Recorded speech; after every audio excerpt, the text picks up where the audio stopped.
Hello friends, how is everyone? This is Miss Click here, wanting to dive right into all the new footage and all the new trailers we have just recently received for the Breath of the Wild. Oh my gosh, guys, my heart is bursting at the seams for how freaking awesome this is really gonna be. So let's get right to the meat of things. First off, things that have stood out to me, not just new, but in general for the game. The size of the game. It's been said hundreds of miles to explore. If you can see something in the terrain, you can go and travel to there. How long that takes is up to you depending on how you choose to travel. That is absolutely amazing to me. Also, we have these incredible things that we've seen so much footage of, which are the Sheikah shrines. First off, what exactly are they? How did they get here? And how did the Sheikah play into this whole scene of events? I love the fact that Sheikah shrines are actually going to become fast travel points. For how big the world is, I think that honestly is going to be a really nice touch, because how awesome is it in every moment of every Zelda game in which you have finally earned the right to fast travel, and when you're like, yes, thank you. That to me, I think, is a classic Zelda touch, but I think it's also going to be a really nice incentive to go and explore the 100+ Sheikah shrines that there really are. I'm extremely excited about that, and I can't wait to learn more. Next would have to be stables. We've seen a lot of footage of these recently, how they kind of play a key factor into traveling and the stabilizing of Link as he goes throughout the different parts of Hyrule. I love the fact that each of them are going to have distinct characters over each stable and how they're going to play a part. And I also love how it's basically like a hub in the middle of all this wilderness in which you and other NPCs and other animals can come and find shelter. I love the fact that it'll be a resting place for Link, but I love the fact that you can go and you can tame your horse. You can gain it a bridle and a saddle. I think that's a very nice incorporation into a Zelda game where you've seen it in other video games before. Also, another thing I'm super excited for, I think it's going to be amazing and such a genuine, intimate touch to Zelda, is the personalities of all the different horses. I love the fact that each horse will have its different stats to start off with and how they can change and mold depending on what your relationship is with the horse. I love the fact that on top of stamina,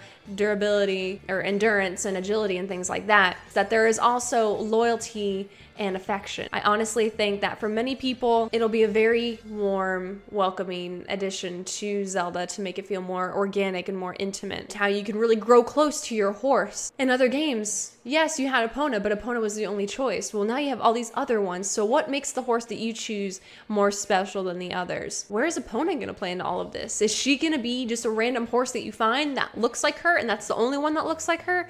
Or is she actually gonna be a part of the story? Next, on top of the whole horse subject, it definitely would be horses can die in battle.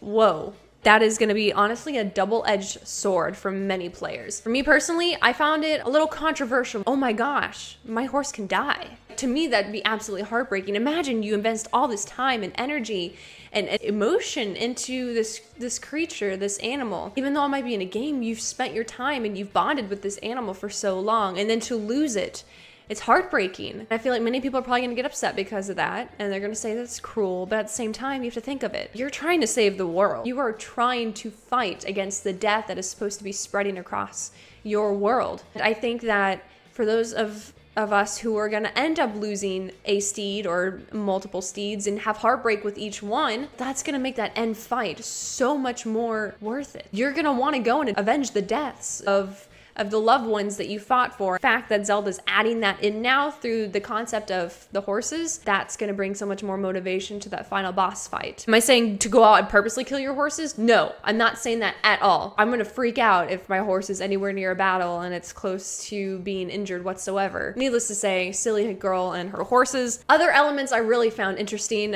through the new trailers, new artwork, new footage. I haven't watched too much footage because I'm trying to avoid all the spoilers, because the internet is the internet and it's very good at spoiling things for us. So, breaking weapons. First off, all of the weapons that you can discover, I think that is going to be absolutely amazing. I loved in Wind Waker how you could acquire other items from enemies that dropped. I thought that that was absolutely amazing. So I can't wait to discover all the new items that are out there. But the breaking of weapons, how is that really gonna wear out with time? Is it gonna be really kind of tedious to constantly having your weapons break and then have to find another one? What happens if you run out of weapons? What do you do then? Can you fisticuff? What is that spell for Link? Are there any weapons that don't break? Do all of them break? Does the Master Sword break? Next, through the trailer, something that really got me giddy, the goddess statue, and how you just have this beautiful pan of the goddess statue sitting right there. That makes me wonder, what is the homage to Skyward Sword in this? They didn't have to add the goddess statues. They could have just forgot about them and not had them exist, just as they did it in Majora's Mask or Ocarina of Time, Twilight Princess. So the fact that they're adding that in, how is that going to tie into everything else with this new incarnation of Link and Zelda? So I'm very excited to that, because Skyward Sword, if you haven't watched my previous video, which will be linked over here, my favorite Zelda game so far has been Skyward Sword. Don't hate. Don't jump on that bandwagon, please. They're all good. Next on my list, though, of big news that isn't so much new within the last 2-3 days is more of, oh my gosh, the Zoras and the Rito tribe are gonna exist at the same time. What? I honestly didn't know what to think of it at first, and then I had to go back into my Hyrule Historia and look at what exactly it was that could make for that possibility if they were considered to be evolved. And many people have saying, you know, there's the dragon theory, the dragon factor, and there's that possibility talk of how this game could tie all the different breaks, all 3 different breaks into the timeline and bring them together. Honestly, I think that that would be the best of all the worlds ever, and I would love for that to be a reality. Maybe Nintendo is going to do that, maybe they're not. Maybe this is going to fall under a certain timeline, or maybe this is going to be completely out of left field. We have no idea where this even came from, but somehow it'll make sense eventually. Life doesn't always make sense.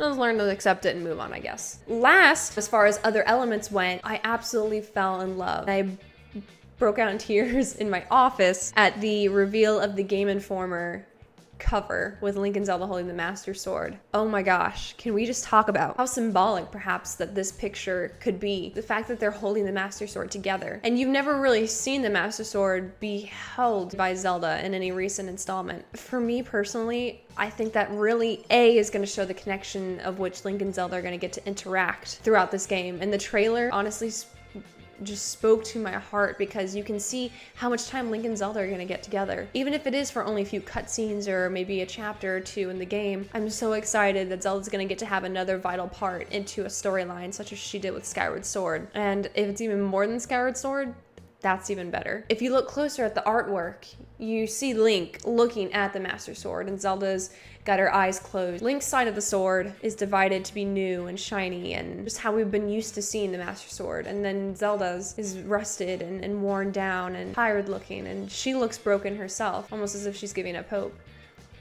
What is that spell? Is this simply to portray what each character has had to go through? Zelda's nothing but destruction and terror for this time while she was waiting for Link, and Link's here to make everything new and to bring everything back together again. That picture is so simplistic, but to me it speaks so much. What I want to know is, how is the Master Sword going to play into this game, and what is its function? In what nature is the Master Sword going to be in? Are we going to get to use the Master Sword? Is that just simply going to be introduced to the very end? Is it going to be through the middle of the game? Is it going to be right at the beginning of the game? Where is the Master Sword in all of this? We see the picture of it and we see it in the trailer. What if we really don't get to use the Master Sword that much? What if it's towards the end? I would be upset if we couldn't use the Master Sword. I think personally that it has to be in the game.